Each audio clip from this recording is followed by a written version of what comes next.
Okay, class, welcome back. Today we are going to jump into scientific data. Our objective for today is that you'll be able to interpret scientific data given by charts and graphs. So let's dive into this lesson. When conducting scientific experiments, the goal is to determine whether there is a pattern that exists between a certain situation. We want to see if a substance occurrences are correlations or causations.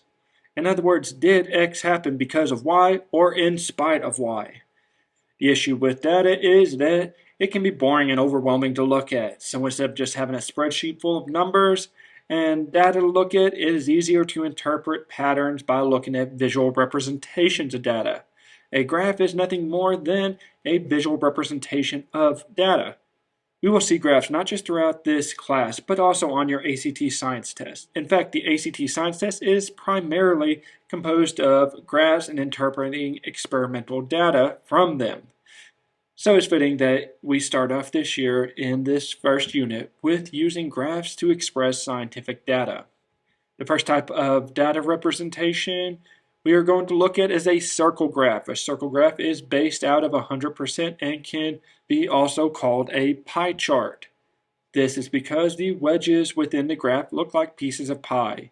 Each wedge of the pie will account for a certain predominated percentage of the entire graph. The key to these type of graphs is realizing that everything is going to add up to 100%. If I'm given the following problem, I would have to extrapolate the information form to determine desired portions.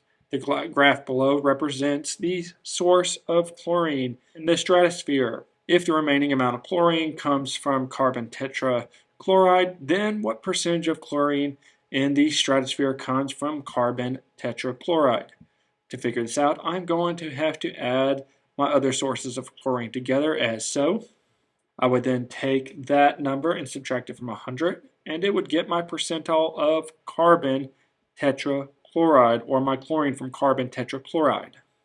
Next type of graph we're going to talk about is the bar graph. Bar graphs are often used to show how a quantity varies across different categories. Some examples of categories include, but are not limited to, time, location, and temperature. The quantitative information is being measured as it appears on the vertical or y-axis. Our independent variable will appear on the horizontal or x-axis. Just a quick cheat in remembering the x and y axis. If you haven't already heard this already, in your y there's a vertical line that goes straight up and down, so your y-axis is vertical axis, while your x looks like a crossing sign, so they're going to cross the y-axis on the horizontal axis. On the axes, there are relative heights of the bar that shows how our data varies from category to category. The cool thing about these kind of graphs is that we can have one quantity we are comparing or multiple. This is just determined by the number of bars there are per category. Let's look at this bar graph determining the amount of magnesium in a certain food item. We can quickly see which food items contain the most magnesium and which food items do not. If I also wanted to compare the calcium quantity along with the magnesium quantity within these food items, I would just have to add another bar to each category as so. This can continue for however in-depth you want these graphs to be represented. The most common graph that we are going to use and come in contact with is the line graph. The points on the line graph represent the intersections of data points between two variables, the independent and dependent variable. The independent variable is the variable that a scientist deliberately changes during an experiment. The independent variable is plotted on the x-axis. The variable whose value is dependent or who depends on the change in response or to the independent variable is the dependent variable. This variable is plotted on the y-axis. For example, if I have the following graph determining the density of aluminum, we can see that as volume increases along the x-axis, the mass of aluminum on the y-axis also increases. In this case, the volume is my independent variable and the mass is my dependent variable. If a line of best fit is set for the data is straight, there is a linear relationship between the variables, and the variables are said to be directly related to one another. In other words, if I can draw a straight line between all the data points and it roughly fits the trend of the data points, we can say those variables are directly related to one another. The relationship between these variables can be described further by analyzing the steepness or slope of the line. By now you should know the slope equation, but just to be sure, I will quickly go over it. The slope equation is rise over run of a line. In other words, the change in y over the change in x. We can represent this with the delta y over delta x, or just y2 minus y1 over x2 minus x1. If our line of best fit rises to the right, then the slope of the line is positive. A positive slope indicates that the dependent variable increases with the independent variable.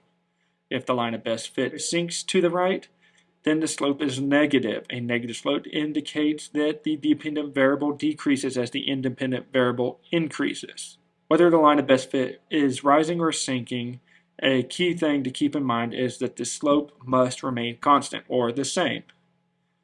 Just to quickly work through our density of aluminum, we can see that point A and point B are given their x and y coordinates.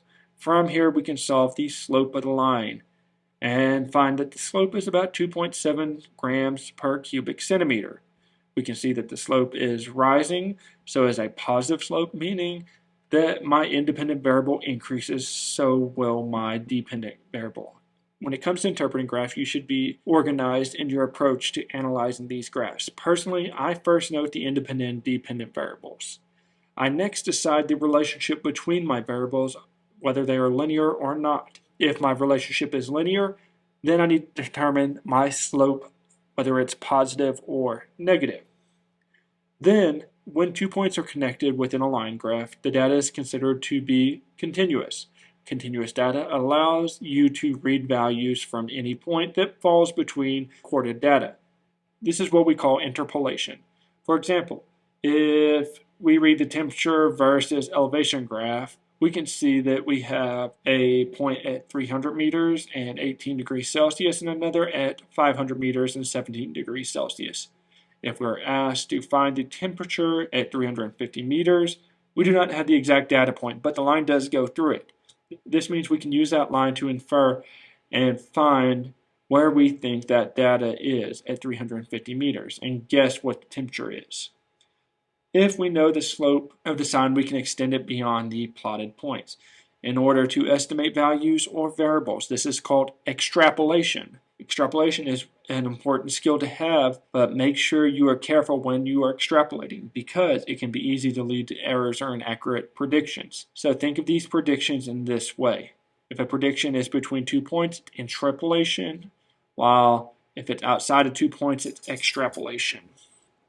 Okay, that should give you a start to interpreting scientific data.